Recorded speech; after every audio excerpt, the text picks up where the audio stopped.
हनुमान के बारे में जानकारी वैसे तो अनेकों रामायणों, रामचरितमानस, महाभारत, रामकेन, रामकृत और अनेकों धर्म ग्रंथ किताबों में मिलती है, लेकिन उसके बारे में कुछ ऐसी भी बातें हैं जो बहुत से धर्म ग्रंथों में उपलब्ध है और अधिकांश लोग इन्हें खरीदते भी हैं लेकिन पढ़ते नहीं है और वीडियो देखकर भर भर की गालियां देते हैं।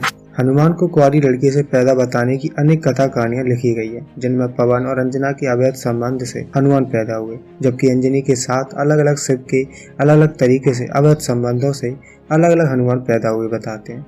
इनमें मारुति भी शामिल है, जबकि एक बच्चे की मां बनने के बावजूद केसरी नामक बंदर के मुंह वाले से शादी होती है। एक बच्चे के 3-4 पापाजी होने पर भी उन्हें पूजा जाता है। चलिए जानते हैं सच्चाई क्या है और हमारे हिंदू ग्रंथों में हनुमान का जन्म के बारे में क्या क्या भरा पड़ा है। सबसे पहले हम बात करेंगे रामायण की। बेसिकली रामायण से ही तो हनुमान का नाम जो जुड़ा हुआ है, स्क्रीन पर आप सभी देख ही सकते हैं। पवन देव और अंजना के बीच मानसिक बातचीत से हनुमान का जन्म हुआ। जब अंजना एक पर्वत पर गई तो पवन देव ने अंजना की सुंदरता को देखा।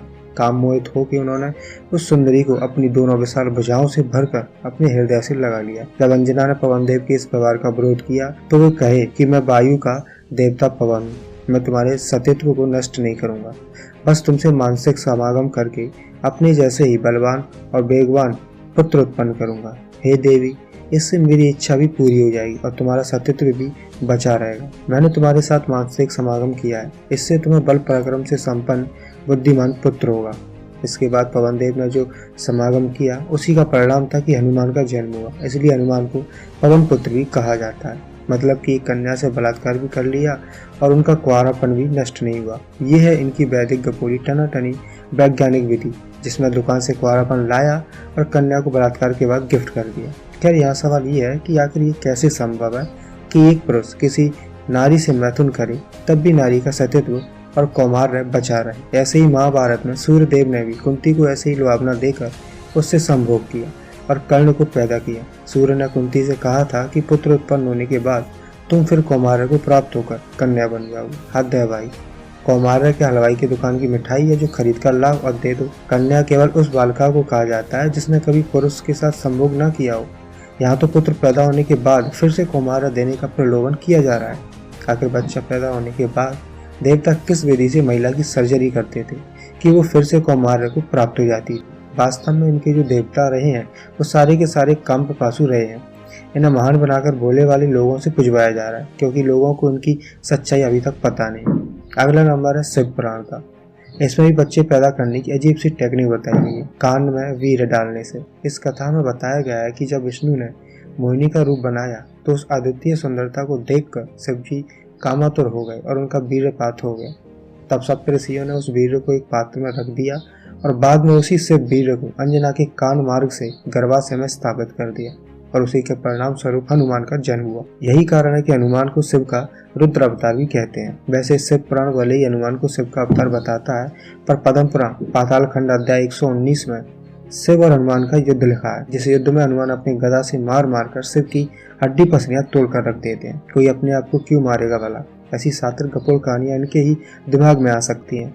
वैसे अब हनुमान ने 2 बार जन्म ले लिया है और वो भी एक ही माता से, पर अफसोस पापाजी बदल गए इस बार। स्कंद पुराण तो और भी महान है, यहाँ सिर्फ वरदान देने से ही हनुमान का जन्म होता है। स्कंद पुराण की कथा के अनुसार अंजना और वायुदेव आसपास रह रहे हैं। अंजना ने हनुमान को जन्म दिया, जो केवल ये साबित करता है कि दोनों का एक अनैतिक संबंध था। शादी के कई सालों बाद भी अंजना और केसरी का बेटा नहीं था।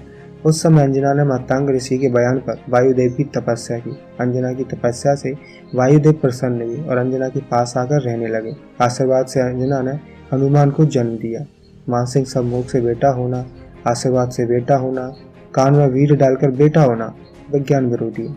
साथियों, आप अच्छे से समझ गए होंगे कि इस तरह की कथा सुनना और पॉर्न मूवीज को देखना दोनों एक ही बात है। ब्रह्मांड पुराण ने तो अति कर दी है। उसके अनुसार तो हनुमान के 5 सगे भाई बताए गए। इस पुराण में हनुमान के पिता केसरी और उनके वंशज का वर्णन पढ़ने को मिलता है।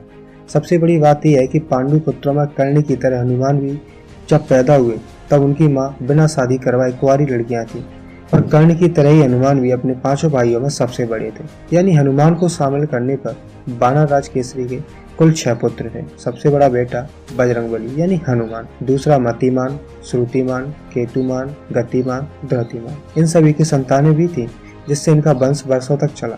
खेद का विषय है कि शादीशुदा होने के बावजूद हिंदू धर्म के हिंदू हनुमान के वंशज नहीं बने। ये मैं अपनी तरफ से नहीं कह रहा हूँ, ये सारा का सारा लेखा जोखा इनके ही प्राणों में लिखा हुआ है। अलग अलग कथा कहानियों में दुर्वासा ऋषि ने कर्ण की कुंवारी माँ कुंती को अपने मनपसंद बच्चा पैदा करवाने का भर दिया, जबकि हनुमान की कुंवारी माँ अंजनी को कुंवारी उम्र में एक बच्चे की मां बनने का अभिशाप दिया गया था, वो भी एक अप्सरा यानी कि एक तवायफ के द्वारा। अलग अलग कथाओं में हनुमान के अलग अलग पापा जी बताए गए, जो एक साथ हनुमान चालीसा में पढ़े भी जाते हैं। हे हनुमान, आपके खानदान की तरह आपके भक्तों को ढेर सारे पिता और अंजनी जैसी माता या पत्नी मिले, और हनुमान व मकर ध्वज की सकल सूरत में आपके परम भक्तों के बच्चे पैदा हो।